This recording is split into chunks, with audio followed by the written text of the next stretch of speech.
पाकिस्तान की सियासत किसी कॉमेडी सर्कस से कम नहीं है। वो कॉमेडी सर्कस जहां अक्सर सियासतदानों और सियासी लीडर्स की हैसियत महज अदाकार की होती है।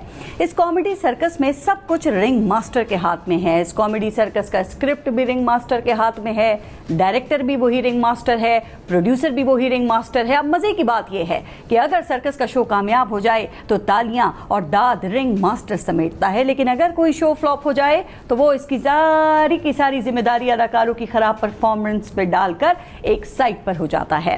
सारा स्क्रिप्ट चूंकि रिंग मास्टर के पास होता है, इसलिए अदाकार को भी कुछ नहीं मालूम होता कि स्टेज पे उसकी एंट्री कब है और एग्जिट कब है।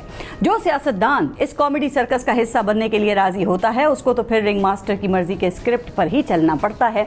जब उसको हुक्म होता है तो वो एक पार्टी छोड़ने का ऐलान कर देता है, हुक्म होता है तो दूसरी पार्टी ज्वाइन कर लेता है, हुक्म होता है तो पार्टी क्या सियासत ही छोड़ने का ऐलान कर देता है, और हुक्म होता है तो सियासत से ब्रेक लेने का ऐलान कर देता है। और फिर जब नया एक्ट शुरू होता है तो हस्ब ज़रूरत किरदारों को आवाज़ दी जाती है और ये किरदार अपने ऐलानात और कहे हुए अल्फाज निगल कर दोबारा स्टेज पर आ जाते हैं।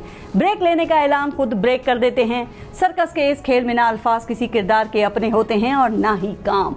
अगर स्क्रिप्ट में रिंग मास्टर ब्रेक लिख देता है तो ब्रेक, अगर वो स्टेज छोड़ने की लाइन लिख दे तो किरदार वो बोलकर बैक स्टेज की तरफ चले जाते हैं। रिंग मास्टर सर्कस के इस खेल में कुछ किरदारों को ऐसा रोल भी देता है जो विकेट के दोनों तरफ खेलने का होता है।